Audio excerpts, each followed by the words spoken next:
Qu'est-ce qui fait la propulsion de la psychohistoire?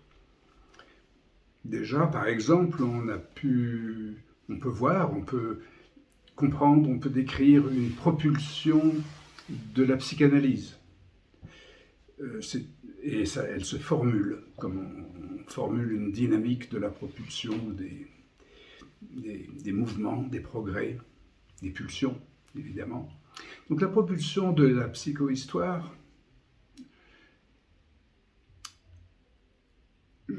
partons par exemple d'un psychohistorien, Norman Sims, au début, dans l'histoire ancienne de la psychohistoire, Norman Sims a théorisé le point de contact.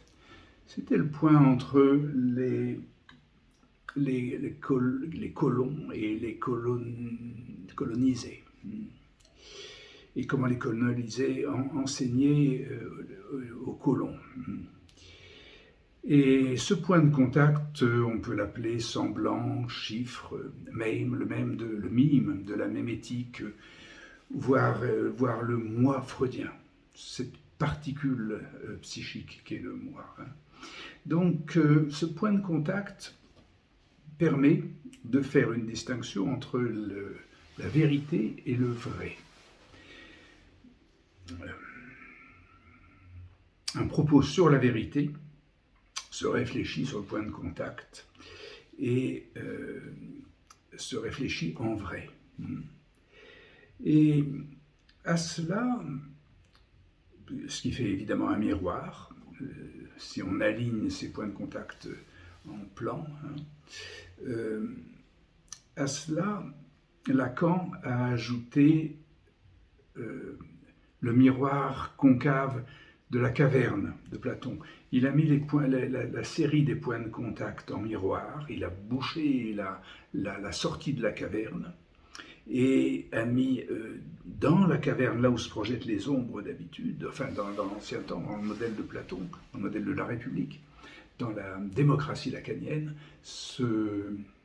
cette paroi de la caverne est un miroir aussi, un miroir concave. Et ce grand C qui peut faire la concavité, c'est le code.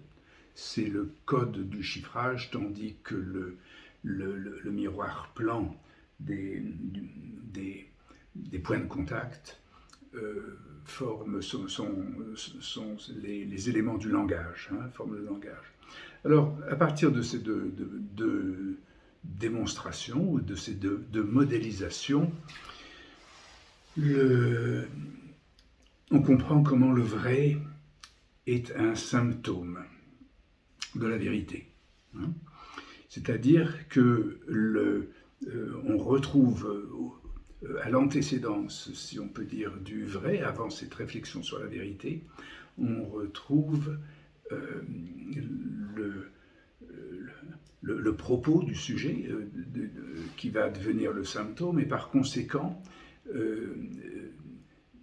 ce symptôme venant à son tour à la place du sujet, puisqu'il l'a signifié, on se trouve avec une rotation provoquée autant par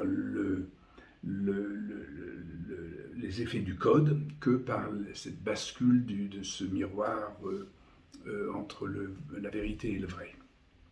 Et du coup, Lacan a très bien formé tout ça, très bien formulé tout ça, et il a montré, avec de bonnes probabilités d'exactitude, qu'il s'agissait, qu'on pouvait appeler ça les discours sociaux, et qu'il répondait en cela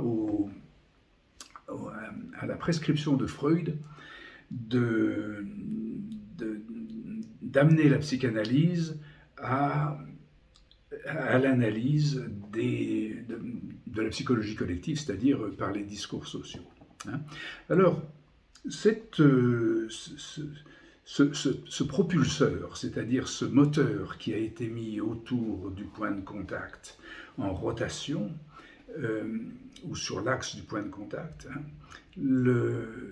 Lacan a même été plus loin que d'en faire le modèle, que d'en écrire le modèle dans cette République modernisée, tout en miroir, au lieu d'être ouverte à un extérieur divin et fermée dans une cavité d'esclavage.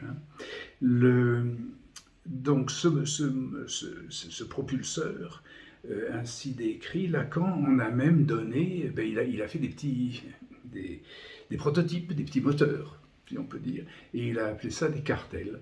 Donc c'était ces 4 éléments tournants, et du vrai et de la vérité, et puis qui forment le symptôme, et où le sujet se déplace comme un élément manquant enfin un élément de la pulsion de mort pour Lacan. Mais enfin, ceci étant, il l'a donc décrit comme ce qu'il a appelé les moteurs de cette propulsion.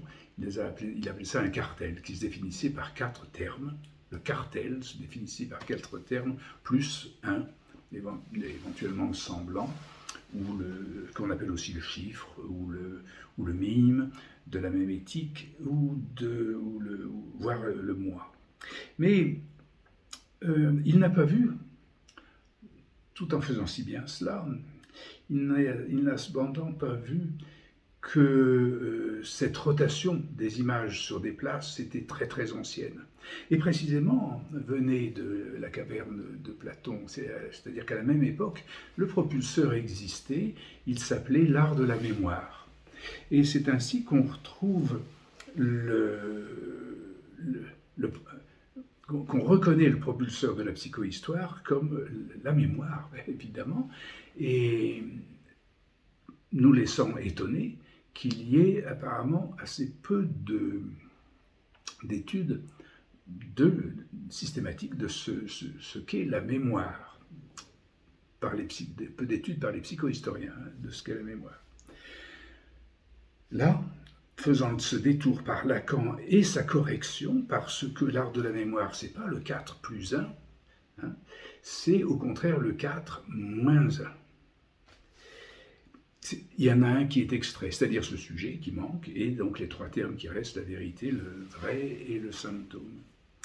Et on a là donc quelque chose de beaucoup plus utilisable, réaliste, complet, complètement historique, puisque ça vient de Simonide de Chéos, à l'époque de Platon, enfin un petit peu avant, enfin dans l'Athènes républicaine, dans ce qui a fait cette histoire, et le début de l'histoire, cette proto-histoire, et la psychohistoire finalement.